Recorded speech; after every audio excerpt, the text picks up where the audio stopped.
Bonjour à tous. Merci, Monsieur le Ministre, de nous accorder un peu de temps dans cette période particulièrement dense au Parlement en général et à l'Assemblée nationale en particulier. Alors que l'examen de la première partie du projet de loi de finances a pris fin hier avec l'utilisation du 49.3, mais que dès ce matin, l'examen du projet de loi de financement de la sécurité sociale a commencé dans l'hémicycle. On va d'ailleurs commencer par cette discussion budgétaire avec une question de Chantal Didier. Juste pour mémoire, notre rencontre est retransmise en direct sur le portail vidéo de l'Assemblée nationale et on retrouvera l'essentiel de vos déclarations également dans le live tweet de Stanislas Noyer. Chantal. Oui, bonjour Monsieur le Ministre. Bonjour à tous. 49.3, il était attendu, donc pas de surprise. La réaction des oppositions est attendue aussi, pas de surprise. Est-ce qu'il y a une dramaturgie convenue autour de cet article qui est quand même dans la Constitution depuis 1958 et qui a été utilisé assez souvent ? Oui, c'est vrai, peut-être d'une façon exagérée, parce que c'est un dispositif, comme vous l'avez rappelé, dans la Constitution, et qui vise à adopter des textes sans vote, mais sans vote direct, mais avec un autre vote très important, qui est le vote éventuellement sur une motion de censure qui serait déposée. Et donc, on laisse entendre que c'est une absence de débat ou une absence de démocratie. Or, au contraire, c'est une prise de risque importante pour un gouvernement de donner la possibilité aux parlementaires de censurer l'action du gouvernement. C'est la première remarque. Deuxièmement, on est dans une situation particulière. Il y a une majorité, mais relative. Et il y a besoin de voter des textes, notamment des textes budgétaires, pour ne pas se retrouver comme aux États-Unis, où finalement, parfois, faute d'accord au Parlement, au Congrès, les fonctionnaires ou les services publics ne peuvent plus, les fonctionnaires ne sont plus payés et les services publics sont fermés. Donc évidemment, on ne veut pas de ça, on veut donner à la France un budget. Et pour ça, il faut voter le budget. Et c'est pour ça qu'on peut utiliser ce type de dispositif que nous permet la Constitution, qui a été utilisée avant nous et qui sera peut-être utilisée après nous, qui permet de doter la France d'un budget. Ensuite, pour autant, on n'a pas voulu être dans la facilité. On a souhaité qu'il y ait un débat, que ce débat se tienne dans le temps prévu. Je rappelle qu'il était prévu une semaine de débat pour la partie 1, donc des recettes du projet de loi de finances. Nous avons débattu une semaine sur cette partie 1 du projet de loi de finances. On a même débattu 55 heures contre 37 l'an dernier et 53 ou 54 en 2021. Et donc vous voyez bien, pour le budget 2021, donc fin 2020, vous voyez bien qu'on a laissé le temps au débat sur les amendements, mais aussi au débat permettant au groupe de s'exprimer sur le texte. Parce qu'il ne faut pas résumer le travail dans l'hémicycle à simplement défendre des amendements ou voter des amendements. C'est aussi dire ce que l'on pense sur le texte, critiquer ou soutenir le texte, le mettre en perspective. Et moi qui étais, comme vous le savez, élu en 2007, j'étais député de la majorité de l'opposition, j'étais président de groupe, je sais l'importance du débat et du travail en commission, mais aussi dans l'hémicycle. Et le fait d'avoir pris le temps pendant une semaine de débattre, démontre à quel point on a laissé la possibilité aux parlementaires de la majorité de l'opposition de dire ce qu'ils pensent sur le texte et éventuellement de l'améliorer. Après, on était face à des oppositions qui, dès le départ, nous ont dit « on ne votera pas le texte ». Alors, on peut un peu l'entendre, on sait que c'est un marqueur de l'appartenance à la majorité ou à l'opposition. C'est un marqueur, mais ce n'est pas une règle juridique, c'est une tradition et c'est un marqueur. Pour autant, alors même que certains des amendements de l'opposition ont été votés en commission, ils n'ont pas voté non plus le texte en commission, même amendé. Et il était clair que de toute façon, ils ne voteraient pas le texte amendé, et même si on avait repris tous les amendements, ils n'auraient pas voté le texte de toute façon, pour ces raisons-là. Et donc c'est la raison pour laquelle, à la fin de la période de débat, on a utilisé cet outil du 49.3, la Première ministre a assumé ses responsabilités, on a retenu une partie des amendements, pas tous les amendements, enfin presque une centaine d'amendements, qui étaient les amendements qui avaient été votés pendant les débats. Mais sur le tri des amendements, l'opposition dit que d'habitude, par tradition, en cas de 49.3, on reprenait tous les amendements qui avaient été votés. Bon, ça, c'est à vérifier. Mais surtout, ce tri, ça paraît un peu étrange. Enfin, si on regarde, vous en avez donné un petit peu pour tout le monde, quoi. Il y a certains amendements qui ont été repris de Renaissance, d'autres de LR, d'autres de socialistes, mais surtout pas de RN ni de LFI. Est-ce que vous avez voulu signifier à travers ce tri que vous teniez toujours à cette distinction de l'arc républicain dont on est à l'intérieur ou pas? Alors effectivement, on a fait, comme vous dites, un tri. Vous avez dit d'ailleurs qu'on avait repris des amendements des différents groupes, pas de tous, mais de différents groupes de l'arc républicain, sur la base de deux grands principes. Le principe de pas d'augmentation de la fiscalité, et sur le deuxième principe, c'est de l'équilibre financier. Et le troisième principe, qui est de ne prendre des amendements que de groupes de l'arc républicain. Pour autant, il y a des amendements qui ont été votés, qu'on a repris, qui ont été déposés par un groupe, par exemple LR ou un groupe socialiste, et votés par le RN ou votés par la France Insoumise. Ce n'est pas pour autant qu'on ne les a pas repris. Nous, notre positionnement, il est simple, il est clair. Nous respectons les électeurs, c'est-à-dire que nous respectons tous les députés, quel que soit leur groupe. Moi, je discute avec les représentants des groupes de tout l'hémicycle, RN et France Insoumise compris, pour l'organisation des débats. C'est la moindre du respect républicain que l'on doit à ces élus de la République. Pour autant, on fait le choix politique de ne pas avoir d'accord politique avec les représentants de ces partis-là. C'est un choix clair qu'on assume parce que ce sont des partis qui ont une volonté d'antagoniser la société, de diviser les Français entre eux.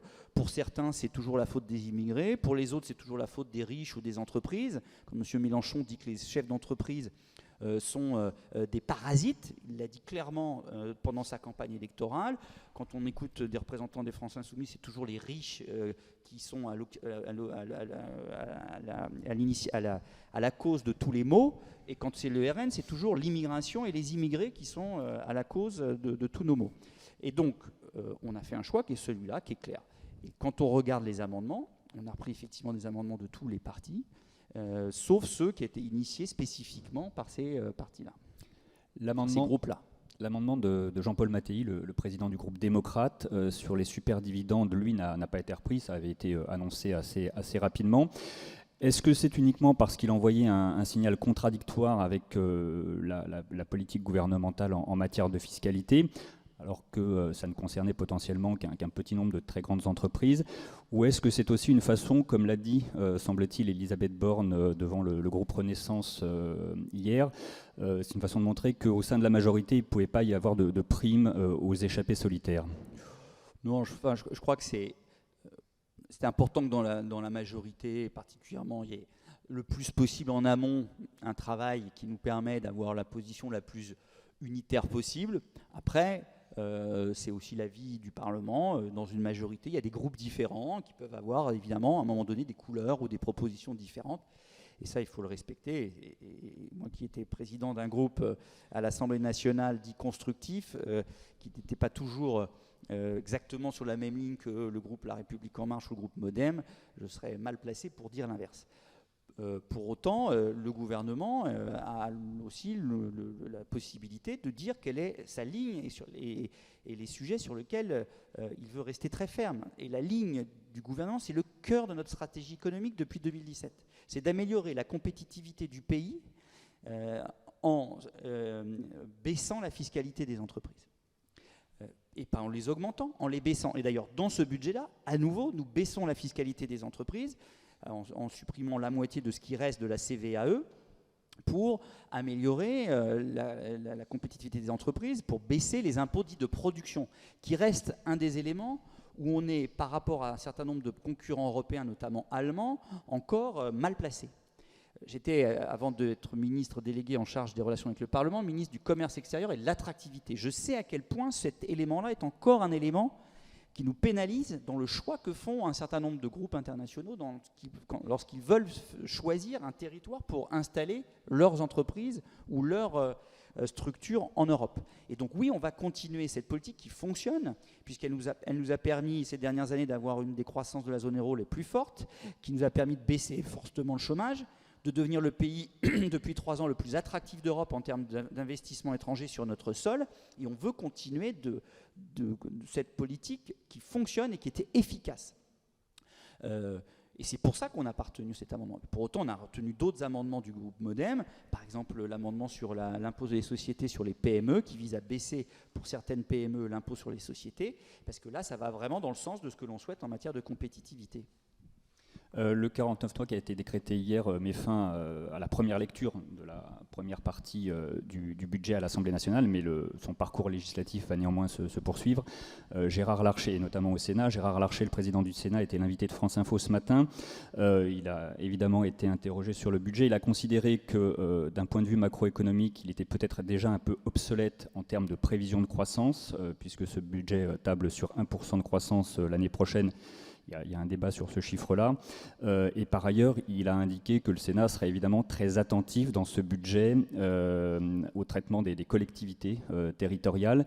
Est-ce qu'au fil de la navette, et notamment de la lecture au Sénat, le gouvernement accepte l'idée de nouveaux enrichissements au-delà de ceux qui ont été faits à l'issue de la première lecture à l'Assemblée nationale ? D'abord, Ludovic, vous faites bien de rappeler qu'il y a une navette pour les textes parlementaires, y compris le budget, et que donc ce n'est pas la fin du texte budgétaire, que le texte que l'on a déposé au moment du 49.3 ne sera pas le texte définitif, le budget définitif, parce qu'il va y avoir encore évidemment des discussions avec le Sénat, puis ensuite en nouvelle lecture à l'Assemblée nationale, puis à nouveau travail au Sénat, puis ensuite lecture définitive. Et que bien évidemment, il y aura forcément des enrichissements encore du texte, parce que c'est notre état d'esprit. Toujours en ayant ces lignes, malgré tout, directrices, ces fils rouges qui sont importants pour nous.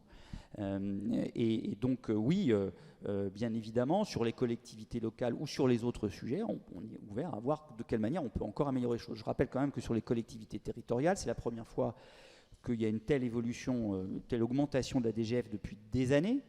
La Première ministre a été même jusqu'à 320 millions d'euros de plus pour la DGF, que nous avons mis non seulement les particuliers, non seulement les petites entreprises de moins de 10 salariés, mais aussi les communes de moins de 10 agents dans le bouclier tarifaire, et que c'est un élément évidemment très important pour aider les collectivités, les communes à traverser cette crise énergétique.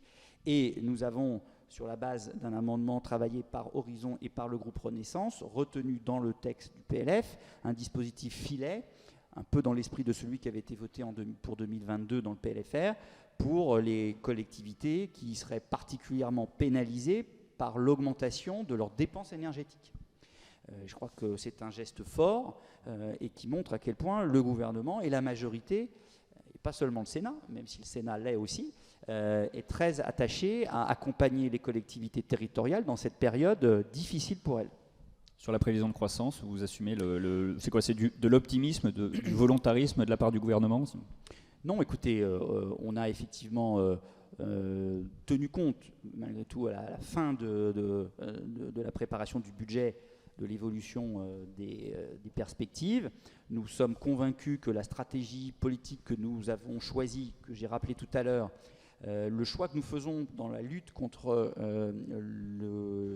la crise énergétique, de mobiliser beaucoup d'argent public dans ce bouclier tarifaire pour limiter l'inflation, peut nous permettre de tenir effectivement notre ambition en matière de croissance. Je rappelle que grâce à cette politique de lutte contre l'inflation, on a l'inflation la plus faible de la zone euro et je dirais même des pays de l'OCDE.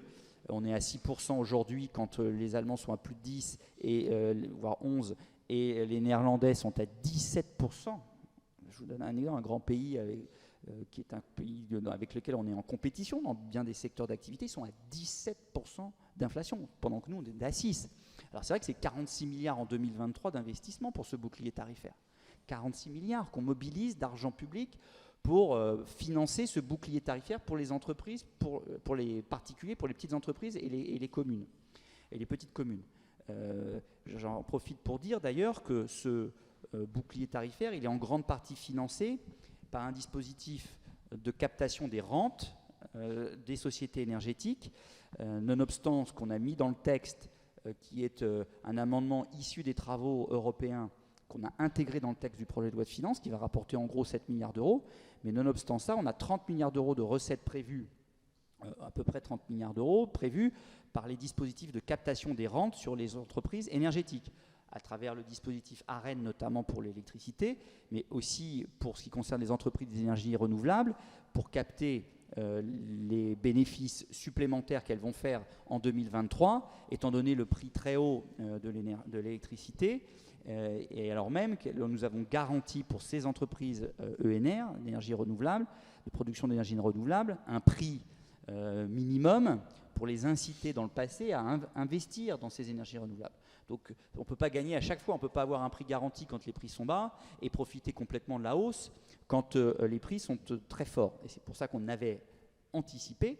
On a même réévalué le dispositif dans le projet de loi de finances rectificatif de 2022 pour pouvoir capter, je dirais, la rente des entreprises qui produisent de l'énergie renouvelable au-delà du prix garanti qui était nécessaire pour qu'elles investissent dans ces structures-là. Et donc, avec ce bouclier tarifaire qui coûte 46 milliards, on a 30 milliards de financement venant des entreprises énergétiques. Et là-dessus, suite aux négociations européennes, on a intégré dans notre projet de loi de finances un dispositif complémentaire qui va nous permettre d'avoir 7 milliards complémentaires, en gros 7 milliards de recettes complémentaires en 2023, issues de ces entreprises énergétiques, notamment du charbon, du gaz et des hydrocarbures. Anita ? Je voudrais revenir sur l'amendement Mattei, par-delà les arguments techniques que vous opposez.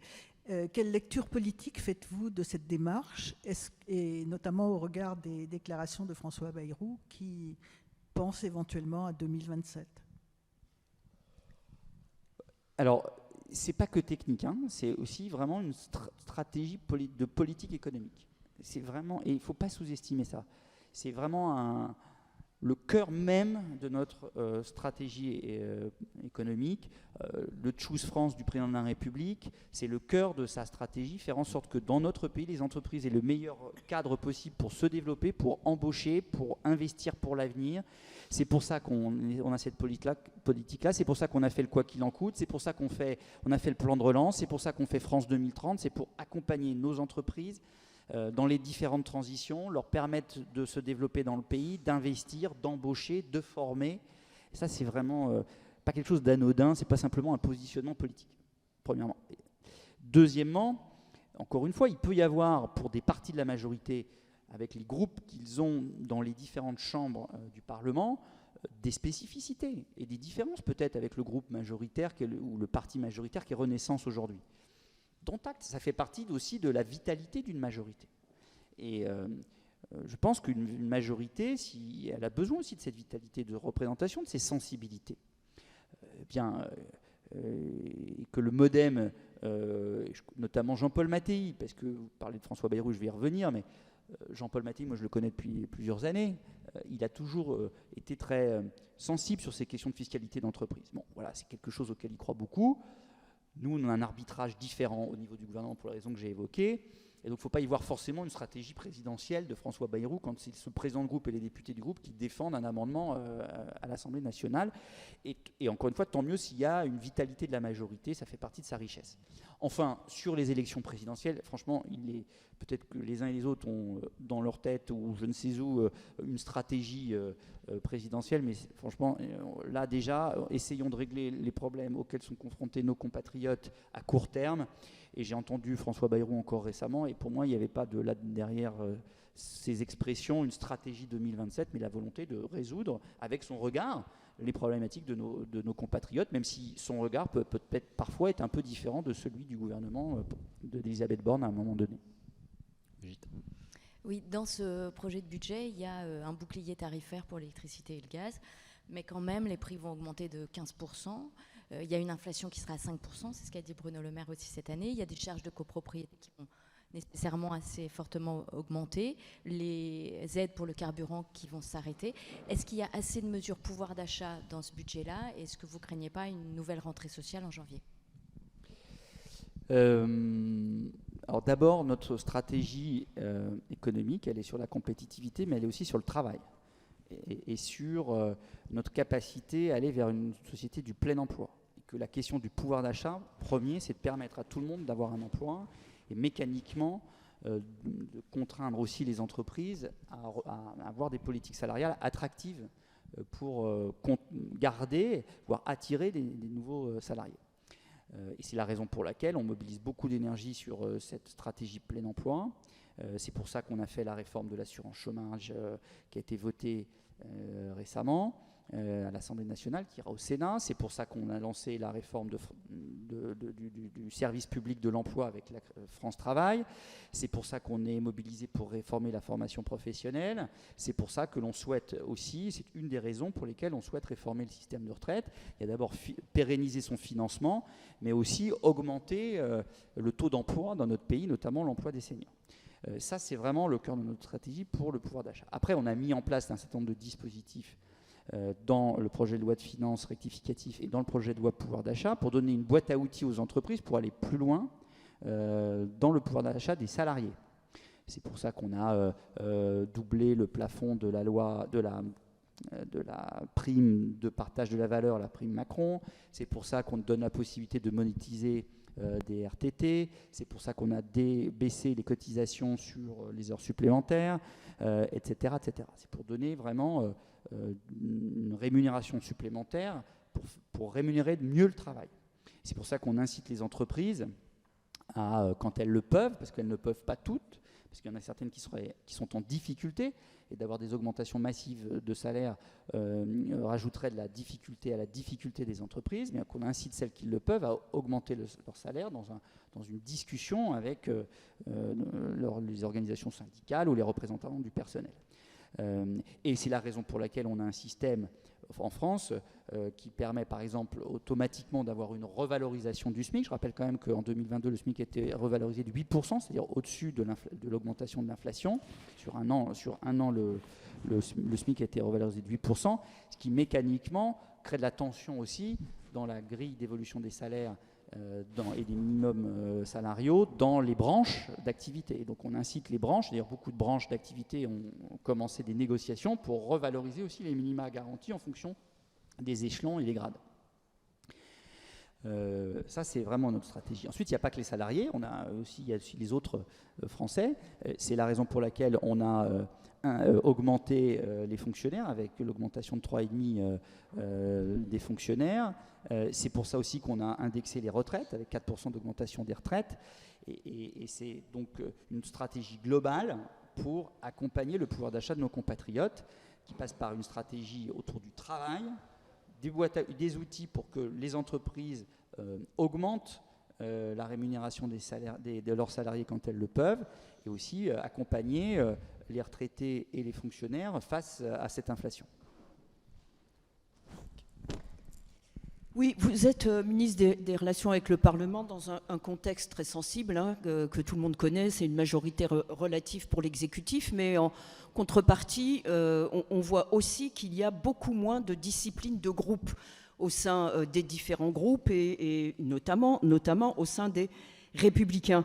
Est-ce que vous, dans votre fonction actuelle, est-ce que vous considérez qu'il est possible et est-ce que vous œuvrez dans ce sens pour élargir cette majorité relative avec des députés d'autres groupes qui aujourd'hui se trouvent officiellement dans l'opposition? Est-ce que vous le faites ou est-ce que vous pensez que c'est nécessaire et est-ce que c'est possible? Alors, on a besoin d'avoir des majorités pour chaque texte. Alors, on peut utiliser le 49.3 quand on n'a pas d'autre solution, et notamment sur les textes financiers, mais nous souhaitons avoir des compromis avec toute ou partie des oppositions de l'arc républicain sur des textes pour pouvoir voter ces textes. Et d'ailleurs, ça fonctionne.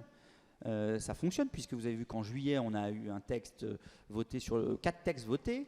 Là, on a un texte qui a été voté à l'Assemblée nationale sur l'assurance chômage. Le texte a été voté au Sénat sur la LOPMI, sur la loi d'orientation du ministère de l'Intérieur.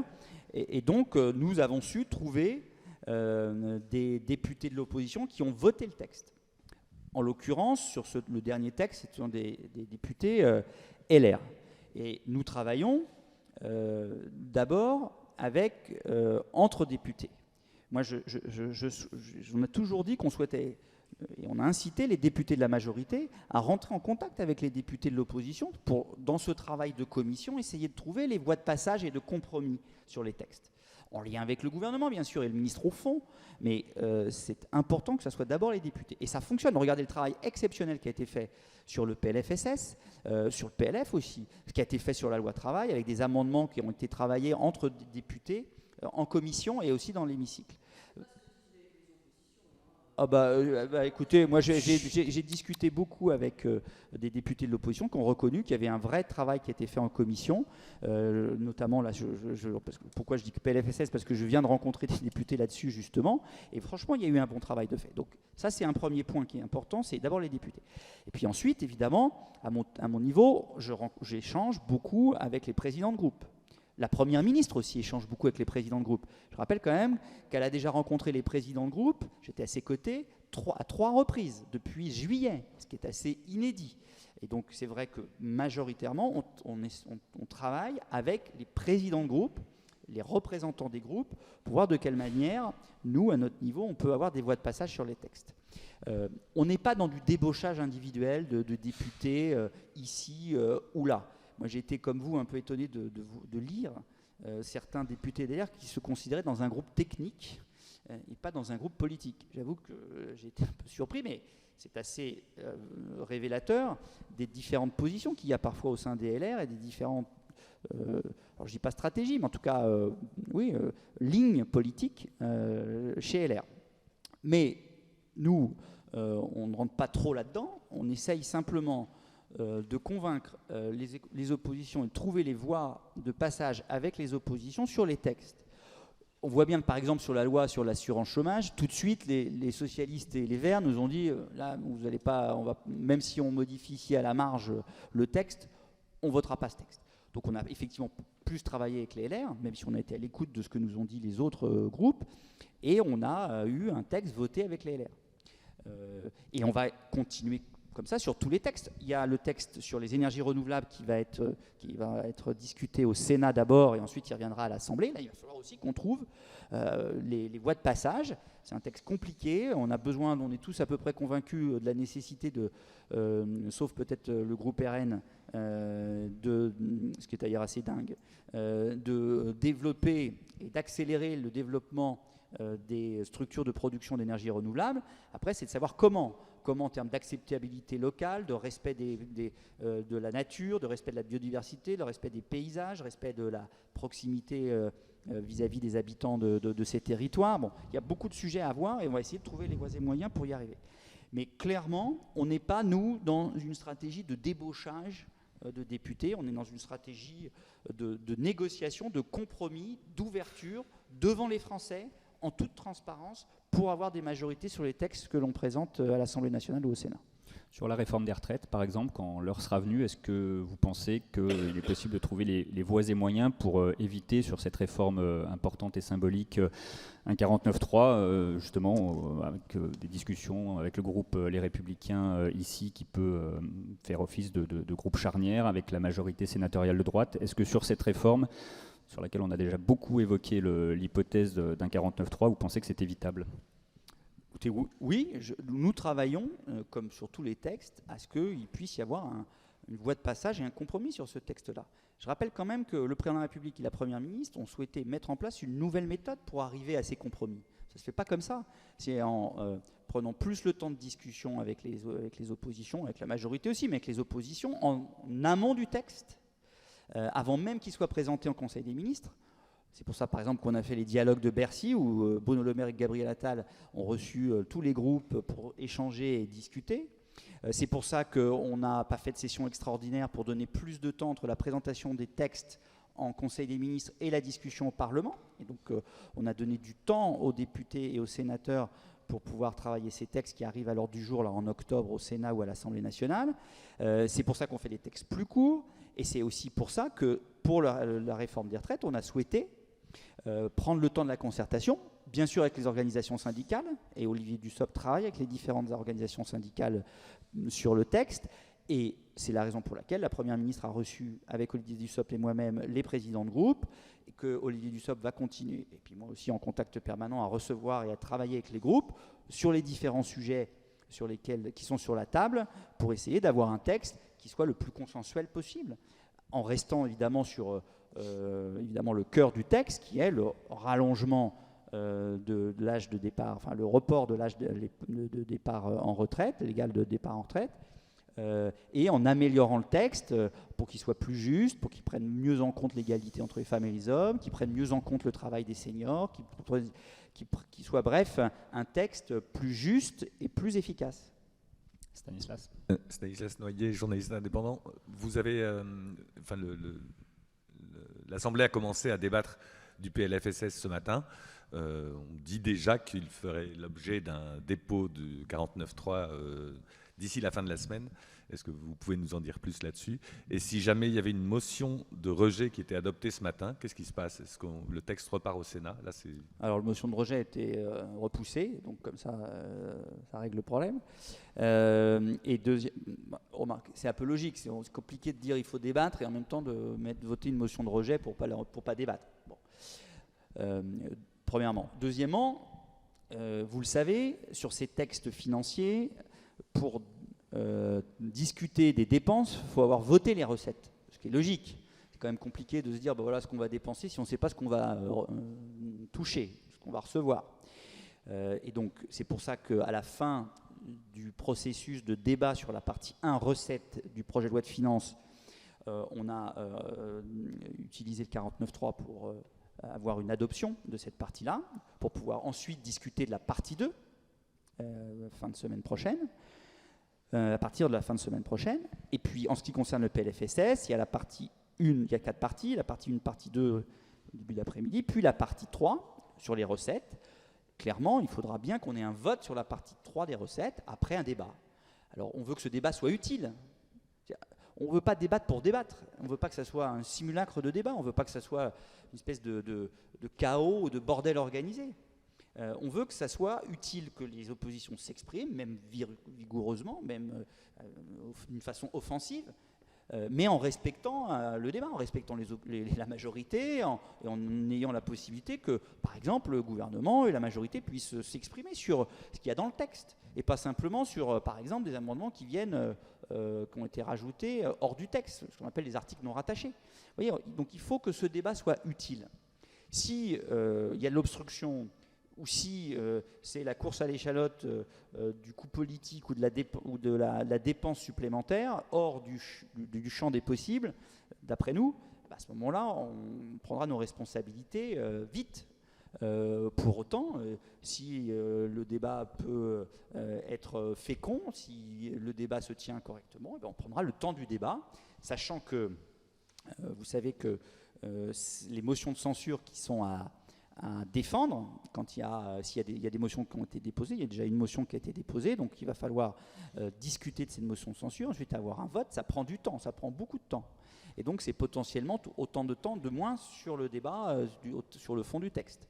Donc nous, ce qu'on va voir ce soir, la conférence des présidents décidera quand sera organisé le débat sur la motion de censure. Et on verra le temps que ça prend. Et en tout état de cause, nous, on a clairement en tête d'attaquer la discussion de la partie 1, 2 et 3. D'ailleurs, peut-être que la partie 1 a commencé là, je crois, puisque les motions de rejet sont passées. Et donc, on prendra le temps qu'il faut du débat sur cette partie 3. Gilles. Mais à la fin, il faudra bien un vote. Et donc, si, comme c'est le cas depuis le début, les oppositions nous disent on ne votera pas, on assumera nos responsabilités et on donnera la possibilité à notre sécurité sociale d'avoir un budget l'année prochaine. Gilles Leclerc, on comprend bien, Monsieur le Ministre, à travers vos propos, que vous allez aller comme ça jusqu'à la fin de l'année civile, enfin la fin de la session, et qu'avec ce 49.3, tout à fait compréhensible, vous puissiez donc, la majorité va adopter et le budget et la sécurité sociale. Si on se projette un peu plus loin, c'est-à-dire je pense notamment au printemps prochain, sauf session extraordinaire peut-être, le maniement de ce fameux article 49.3 va être plus compliqué. C'est one shot, hein, si je ne dis pas de bêtises. Donc dans le calendrier parlementaire, j'ai envie de vous demander si vous deviez donner une priorité absolue. Qu'est-ce qui est le plus important? Est-ce que c'est les retraites ou est-ce que c'est autre chose? Alors effectivement, la Constitution nous donne la possibilité d'utiliser autant de 49.3 qu'on veut pour les textes financiers. Encore une fois, on comprend bien pourquoi. Il faut bien doter notre État et notre sécurité sociale d'un budget. Et une fois par session ordinaire et une fois par session extraordinaire, l'utilisation d'un 49.3. Dont acte. On verra si on a besoin d'utiliser un 49.3 sur les textes qui se présentent. Et en tout état de cause, sur le début de l'année prochaine, oui, un des premiers textes, si ce n'est le premier texte, ça sera un texte autonome sur la réforme des retraites. Nous avons dit clairement que nous souhaitions, jusqu'à la fin de l'année, avoir un temps de concertation. Il est lancé, tant avec les organisations syndicales qu'avec les groupes politiques au Parlement et avec les Français. Et puis ensuite, la Première ministre fera un bilan de ces concertations et un texte sera présenté au tout début de l'année 2023 en Conseil des ministres pour un vote avant la fin de l'hiver, pour qu'on puisse mettre en œuvre le plus rapidement possible cette réforme, parce qu'on en a besoin pour sécuriser le financement du système de retraite et donner la possibilité à notre pays d'avoir plus de gens au travail, d'avoir un taux d'emploi plus important, ce qui permet automatiquement de pouvoir aller vers cette société du plein emploi et vers une société où nous avons globalement plus de ressources financières pour financer les investissements qu'on a à faire en termes de services publics. Mais j'en profite pour bien préciser que, bien évidemment, les cotisations retraite, vieillesse, iront bien au système de retraite. Ils ne vont pas financer autre chose. Mais mécaniquement, s'il y a plus de gens qui travaillent, puisqu'en repoussant l'âge légal de départ en retraite, ça fait un volume de travail en France plus important et donc une croissance et des ressources financières plus importantes pour financer ce dont on a besoin pour continuer d'aller plus loin en matière de services publics et en termes de justice sociale. François Gervais, Horizon Politique. Est-ce que, je suppose que vous avez pris contact avec Gérard Larcher, le président du Sénat. Comment sentez-vous la session budgétaire au Sénat? Comment va-t-elle se passer, à mesure où le Sénat est oppositionnel et où vous ne pouvez pas utiliser le 49.3? Bon, oui, j'ai régulièrement des échanges avec le président du Sénat et avec les groupes politiques du Sénat. Écoutez, on va voir. Souvent on dit, il est parfois arrivé effectivement que le Sénat, la majorité sénatoriale, prenne des positions très politiques. Je dirais, peu importe les conséquences pour la suite. Là, c'est un peu différent maintenant puisque tout est beaucoup plus lié. Étant donné qu'il n'y a pas de majorité absolue à l'Assemblée nationale et que les LR peuvent parfois à l'Assemblée nationale venir en voter un texte qui est présenté par la majorité, ce que fait la majorité sénatoriale LR au Sénat a évidemment une importance toute particulière. Donc, il y a plus de liens finalement et plus de responsabilité encore, même si le Sénat a toujours été évidemment très responsable, avec cette nouvelle configuration. En ce qui concerne les textes financiers, il y aura deux textes. Il y a d'abord la loi de programmation.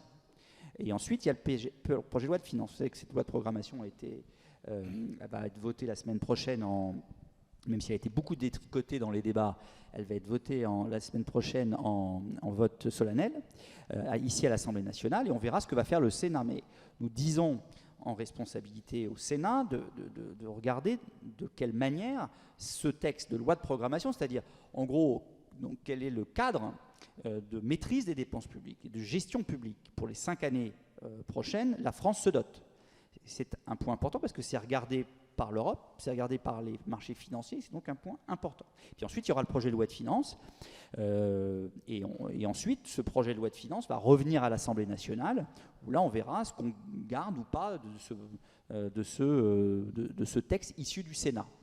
Mais nous sommes dans la même stratégie, discussion, dialogue, échange, et bien sûr, dans un débat, dans un état d'esprit très constructif avec le Sénat, tant l'opposition sénatoriale que la majorité sénatoriale. Nicolas. Oui, c'est amusant d'ailleurs parce qu'on n'a jamais autant entendu parler de dialogue que depuis qu'il y a 49.3 et motion de censure de tous les côtés. Mais il y a un cénacle que vous n'avez pas évoqué, peut-être parce que vous gardez le meilleur pour la fin, c'est le CNR.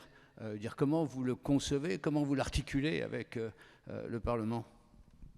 Le CNR, c'est un élément que le président de la République a souhaité pour aller encore plus loin dans une nouvelle gouvernance, pour mieux prendre en compte aussi les parties prenantes, la société civile, les acteurs des différents secteurs d'activité, des secteurs sur lesquels il y a des mutations et des transitions très importantes.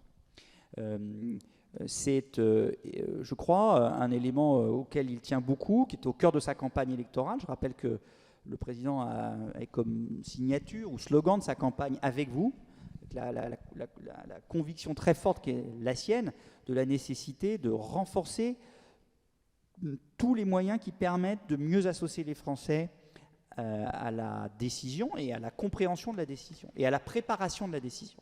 Donc ce CNR, ça permet sur certains thèmes de pouvoir associer les forces vives à la réflexion en prenant un peu de champ sur l'actualité et en essayant de partager des diagnostics et éventuellement partager des chemins ou de partager des convergences pour aller sur un chemin accompagnant les transitions énergétiques, transition numérique, transition au terme d'offres de soins ou d'accès aux soins, et avec une dimension aussi locale, en se rendant compte qu'on avait beau avoir la meilleure politique au niveau national, définir les meilleurs dispositifs, il y a un moment donné, il y a besoin d'adapter ces dispositifs à la réalité du terrain, et en se tournant vers celles et ceux qui connaissent le mieux le terrain, que sont ces acteurs locaux. D'où ces CNR territoriaux pour l'éducation et pour la santé, ces CNR territoriaux qui ont commencé à s'organiser dans un certain nombre d'écoles, par exemple, ou dans un certain nombre de territoires pour ce qui concerne la santé.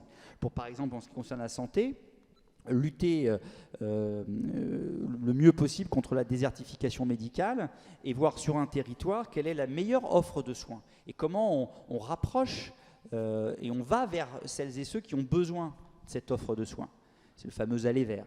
Et là, il faut réunir les différents acteurs qui le souhaitent sur un territoire et qui ont envie de partager une vue sur le problème, de regarder quel dispositif dans la boîte à outils qui est à leur disposition peut être utilisé pour répondre le mieux possible à la problématique territoriale en question. Et donc, c'est un complément de travail et des institutions, complément du CESE ou des Césaires, en complément du Parlement, et pas en substitution, bien évidemment. Et je rappelle d'ailleurs que la présidente de l'Assemblée nationale est présente au CNR, le président du Sénat n'a pas accepté pour l'instant, mais on verra dans l'avenir, et que les députés et les sénateurs sont invités aux CNR territoriaux, que ce soit pour la santé ou pour l'éducation. Oui, bonjour, Jean-Michel Lamy, nouvel économiste. Une question peut-être un peu plus personnelle. Dans l'histoire de la République, y a-t-il eu ou y a-t-il des grands ministres des relations avec le Parlement? Avez-vous un modèle? Et puis, question complémentaire, enfin vous l'avez abordé de plusieurs façons déjà aujourd'hui, comment vous caractériseriez les différences entre un ministre de votre statut du temps d'une majorité absolue ou d'une majorité relative? Qu'est-ce que vous préférez? Qu'est-ce qui est le mieux? Je ne choisis pas. Le président de la République a souhaité, la Première ministre, que je sois ministre de relations avec le Parlement dans ce contexte-là. Donc je n'ai pas choisi. Écoutez, quand je vois à l'entrée de mon ministère les photos de mes prédécesseurs, ils sont tous illustres. Il y a même des anciens présidents de la République. Et donc, je regarde avec beaucoup d'admiration mes prédécesseurs. Ensuite, comment je conçois mon rôle? C'est un rôle de facilitateur.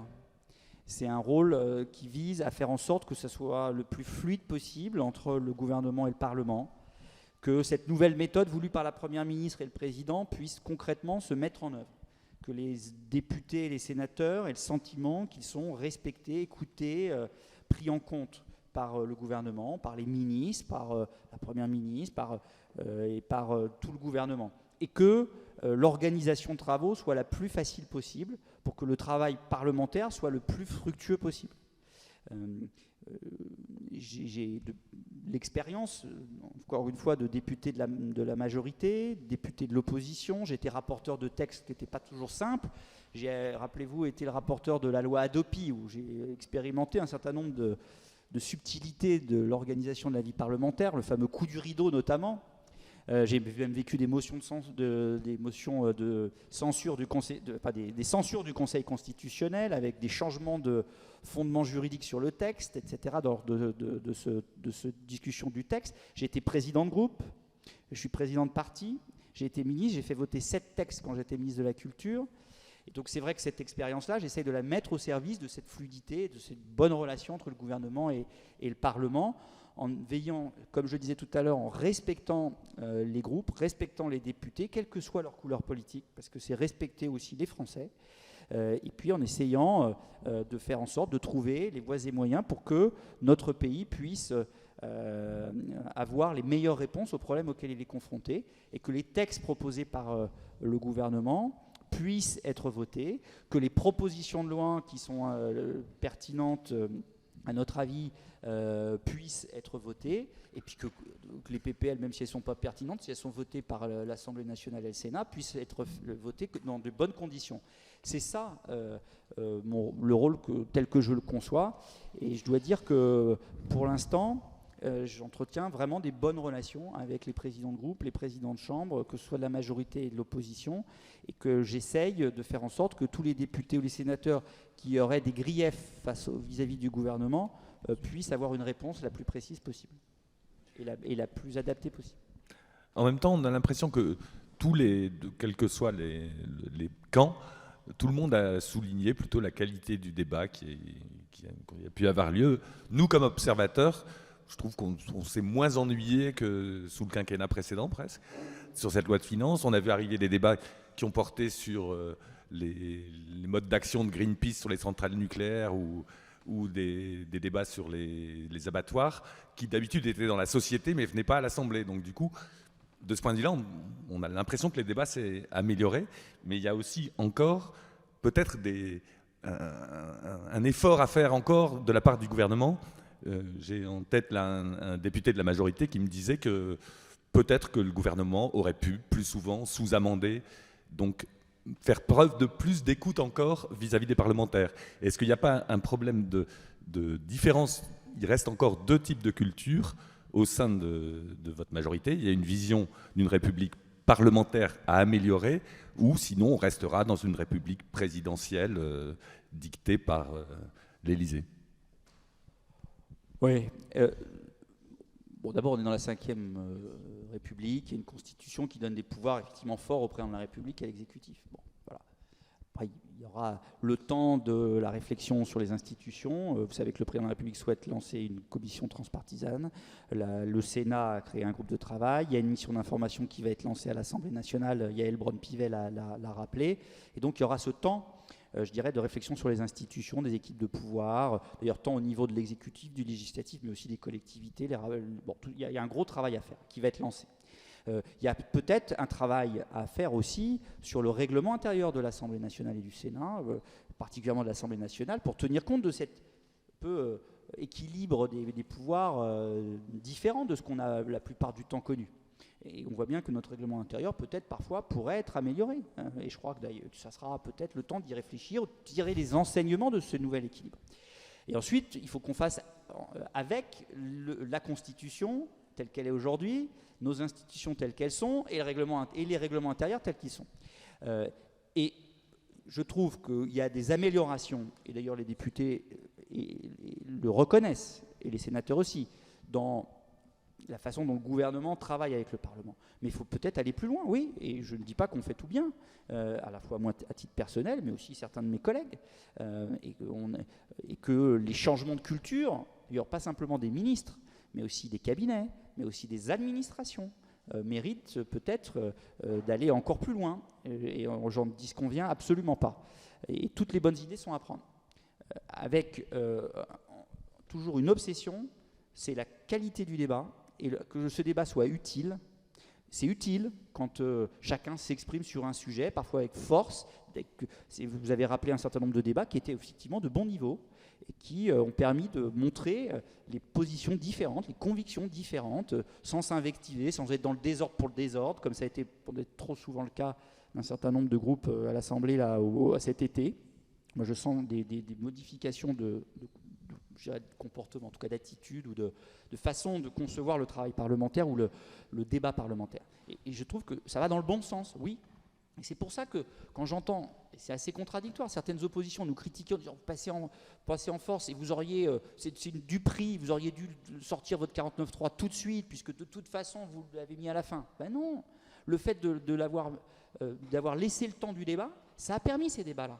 Et ça a permis que à la fois les Français qui ont regardé tout ou partie de ces débats aient pu être éclairés sur les positions de chacun, et ça a permis qu'un certain nombre de dispositions plus techniques ou plus politiques aient pu être reprises par le gouvernement. Et c'est pour ça qu'on veut rester sur cette stratégie qui est de tenir compte de cet équilibre de majorité relative, donc de donner quand même la possibilité au pays d'avoir des textes votés, mais tout en se laissant la possibilité d'avoir un débat. Et encore une fois, un débat, ce n'est pas simplement des amendements votés ou retenus ou pas, c'est aussi la capacité de s'exprimer, de réagir, de contredire et de dire ce qu'on a à dire quand on est un député de la nation. Oui, c'est peut-être anecdotique ou peut-être pas. Il y a le premier groupe transpartisan de ce début de quinquennat qui s'est mis en place il y a quelques mois, mais qui a rendu hier, vous devez être au courant, ses conclusions sur les déserts médicaux, qui devraient se traduire, on ne va pas rentrer dans le détail, mais par des amendements dans le PLFSS. Chacun des députés membres de ce groupe, il y a tous les groupes de l'Assemblée, sauf le RN qui ont travaillé, s'attelant à faire en sorte que ces amendements soient constitutionnels, c'est-à-dire n'augmentent pas les dépenses tant qu'il y ait de recettes en face, etc. etc. Donc c'est complètement carré, selon eux.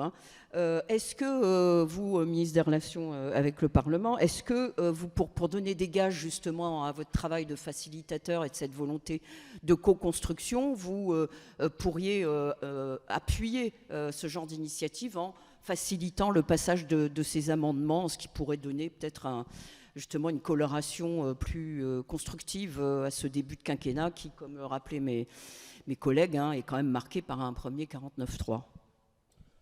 Pardon. Alors oubliez le 49.3. Attendez. Ça vous écratine. Rappelez-vous des débuts de quinquennat, dites-moi des débuts de quinquennat où des textes sont votés avec des oppositions. Il n'y en a pas beaucoup, donc on n'a pas le choix, mais enfin on l'a fait. Et ces textes, ils ont été votés avec des votes des oppositions. Alors j'en profite parce que vous avez utilisé le mot co-construction. Moi je suis très attentif à ça, parce que je suis très attentif à ce que me disent les oppositions. Et je comprends ce qu'elles me disent. Elles ne veulent pas être dans la co-construction. Co-construction, ça veut dire quoi? Ça voudrait dire qu'on construit ensemble un texte et que les oppositions se sentiraient tenues par le texte qu'elles auraient construit. Je suis absolument d'accord avec ça. On peut travailler très en amont avec les oppositions, écouter ce qu'elles nous disent, en tenir compte dans la préparation du texte, éventuellement intégrer un certain nombre ensuite d'amendements qui sont votés dans le texte. Mais ce n'est pas pour autant qu'on est dans la co-construction. Elles ont ensuite la liberté de vote et elles ont une position d'opposition avec une liberté d'opposition. C'est une petite subtilité que vous comprenez bien, qui est importante et qui pour moi est quelque chose que je rappelle souvent à mes collègues ministres. Attention, on n'est pas dans de la co-construction, parce qu'on ne peut pas, entre guillemets, faire des mauvais coups à l'opposition en voulant les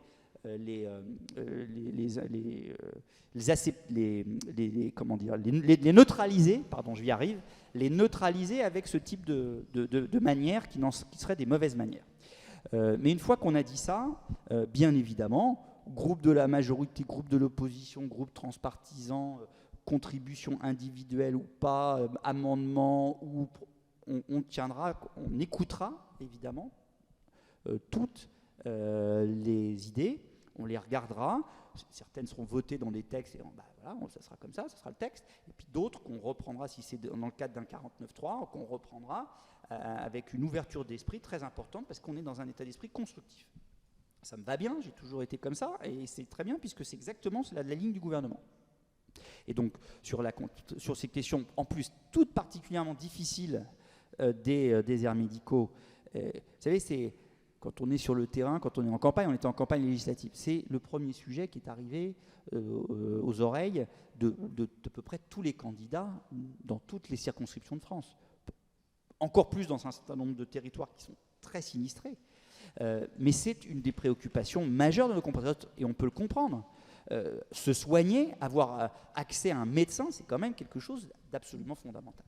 Et donc, je pense qu'il faut que toutes les bonnes volontés retroussent les manches, fassent des propositions, et nous tiendrons bien évidemment en compte, et nous écouterons et nous regarderons toutes les contributions. Je rappelle quand même que dans ce PLFSS, notamment dans l'article 22, il y a beaucoup de choses très importantes pour lutter contre cette désertification médicale, et que dans les débats, et ensuite, dans l'avenir, on continuera de prendre en compte ce que nous disent les députés, d'où qu'ils viennent, mais aussi les Français. Et c'est pour ça qu'on en revient à ce qu'on disait tout à l'heure sur les CNR territoriaux santé, qui sont aussi un moyen de localement se doter des meilleurs outils, ou d'utiliser dans la boîte à outils les meilleurs outils pour répondre localement à la problématique. Parce qu'il peut y avoir des problématiques spécifiques locales qui doivent avoir une réponse locale. Moi, j'ai deux petites questions. Quelle est la spécificité de votre parti, Agir? Et d'autre part, on a vu des députés de la majorité relative, c'est-à-dire du groupe Renaissance, voter contre le gouvernement ou voter des amendements déposés par l'opposition. Est-ce que ces dissensions vous préoccupent? Non, ça ne me préoccupe pas. Encore une fois, c'est la vitalité à la fois de la majorité, mais aussi des partis majoritaires dans la majorité. Et ça a toujours existé, ça existera toujours. Et on ne peut pas nous reprocher à Renaissance d'avoir été parfois des députés Playmobil, et aujourd'hui de critiquer l'éventuel ou de juger comme de l'opposition ou de la désunion une forme de vitalité de la diversité de ces députés. Ça, c'est la première réponse. Deuxième réponse, Agir. C'est clair, on est des élus issus et des militants issus de la droite qui ont souhaité répondre à la main tendue du président de la République pour dépasser nos simples appartenances partisanes, droite, gauche, centre, au service de l'intérêt général, ce fameux dépassement auquel je crois. Et c'est pour ça qu'on a été d'abord un groupe constructif, puis un groupe de la majorité avec le groupe Agir Ensemble, et qu'aujourd'hui on a très clairement fait le choix du rassemblement avec La République En Marche et Territoires de Progrès au sein de Renaissance.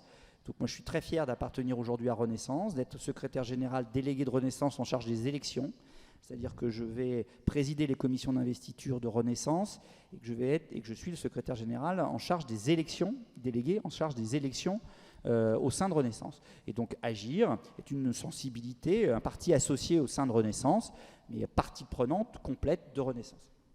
On vient d'entendre retentir la sonnerie de 13h. Une dernière question peut-être. Oui, justement, est-ce que vous ne craignez pas que les relations un peu tendues qui semblent exister en ce moment et perdurer entre le président de la République et Édouard Philippe puissent être un obstacle à ce consensus ou cet apaisement, en tout cas, que vous appelez tellement de vos voeux?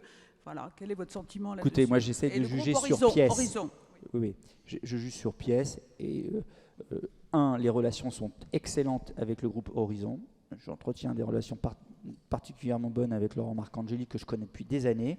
Je connais beaucoup des députés qui sont au sein du groupe, enfin je les connais tous d'ailleurs, les députés qui sont au sein du groupe Horizon, certains avec qui j'ai siégé dans les mêmes groupes ici à l'Assemblée nationale, ou que j'ai eu l'occasion de rencontrer, d'échanger, et avec qui j'ai échangé depuis très longtemps. Et quand on voit la solidité du groupe Horizon depuis le début du quinquennat, je ne vois pas ce qui pourrait être un risque que vous avez évoqué dans aujourd'hui la façon dont le groupe Horizon est partie prenante de la majorité avec beaucoup de solidarité. Si vous avez encore 2-3 minutes à nous accorder, on va peut-être prendre 2 dernières questions. Oui, allez-y. Brigitte et Stanislas. Une question sur l'inscription de l'IVG dans la Constitution. Comment vous allez contourner le Sénat, sachant qu'il vient de rejeter une proposition de loi justement pour l'inscrire dans la Constitution? Est-ce que vous envisagez donc un référendum, article 11, et quand? Ou est-ce que vous envisagez un projet de loi plutôt qu'une proposition de loi constitutionnelle avec la difficulté de réunir aussi les 3/5 du Congrès? Alors vraiment, je crois que c'est la pire des idées serait de contourner le Sénat. Franchement, sur un texte comme ça, vous connaissez nos convictions, nous pensons que nous avons besoin de encore renforcer la protection de ce droit important. On voit que dans un certain nombre de démocraties, ce droit-là est attaqué, et que donc nous devons, même si aujourd'hui il faut reconnaître qu'il n'est pas attaqué en France, il faut être prudent, et plus il sera protégé, plus il sera sacralisé, mieux on se portera. Pour autant, il faut que ce texte trouve une forme de consensus, que cette question-là trouve une forme de consensus, parce que de toute façon, il faudra que ce texte, quoi qu'il arrive, soit voté de la même façon par l'Assemblée nationale et par le Sénat, et donc ça nécessite beaucoup de travail, de discussion, d'échanges parlementaires d'abord. Il y a eu une première séquence au Sénat, il va y avoir une séquence avec cette proposition de loi Renaissance fin novembre. Il faut que sénateurs, députés discutent, échangent pour qu'il puisse y avoir un texte qui ressemble le plus possible à un consensus. Et le moment venu, on verra comment on va plus loin pour arriver à ce que ça soit sacralisé. Vous veniez du centre droit, vous êtes maintenant à Renaissance, mais en même temps, les 2 textes qui ont été adoptés l'ont été avec des alliés de droite. Et donc, est-ce que vous ne craignez pas qu'il y ait un petit manque du côté de la gauche, parce qu'il y a une dissymétrie, puisqu'à gauche, ceux qui seraient susceptibles de se joindre à vous sont dans une alliance, alors qu'à droite, il n'y a pas cette alliance? Oui, alors écoutez, moi je pense que les textes qu'on a votés ne sont pas des textes spécialement de droite ou spécialement de gauche. C'est une question d'assurance chômage et de pérenniser le dispositif d'assurance chômage et de préparer la réflexion pour faciliter le retour à l'emploi et permettre de mieux répondre aux besoins des entreprises et donc aussi aux demandeurs d'emploi qui cherchent une entreprise. Ce n'est pas quelque chose de droite spécialement. Le texte pouvoir d'achat que nous avons voté, ce n'était pas spécialement un texte de droite, c'était un texte qui permettait de répondre aux problèmes, en juillet, qui permettait de répondre à des problématiques concrètes de nos compatriotes. Bon, donc on continue d'appeler, nous tous les groupes, issus de la droite ou issus de la gauche, de droite ou de gauche, de trouver les voies de compromis avec nous. Bon, c'est vrai qu'on a trouvé là aujourd'hui plutôt avec les LR, même si on a retenu et si on a pris en compte des amendements issus de la gauche également. On verra par exemple sur les ENR, où on voit qu'il y a une ambition peut-être encore plus forte du côté des Verts et du côté des socialistes d'avoir un volume de production d'électricité issue des ENR plus important. On va voir si cette volonté arrive à se traduire concrètement. Parce qu'une fois qu'on a cette volonté, comment on y arrive ? Et on voit bien qu'on est plus lent, nous, en France, qu'on l'est dans d'autres pays européens, à commencer par l'Allemagne. Donc il faut bien qu'on accélère les procédures, tout en, évidemment, ne sacrifiant pas la biodiversité, les protections du patrimoine, la protection des paysages. Donc comment concrètement, on se met autour de la table et on se dit, voilà, quelle disposition, quelle planification, quel procédure on met en place pour que ça aille plus vite, pour qu'on se dote en France d'un parc d'éoliens marins, terrestres, solaires, plus important pour augmenter notre production d'électricité par l'ENR, en sortant des postures politiques. Voilà, c'est ça le sujet. Et nous, on est très ouverts, très à l'attention et à l'écoute de tous les groupes, et bien évidemment des groupes PS et Verts et communistes, bien évidemment. Merci Franck Riester. Merci à vous. Pour cette heure que vous nous avez accordée dans ce contexte pas toujours facile pour le gouvernement, mais stimulant. Oui, merci. Merci, bonne journée à tous.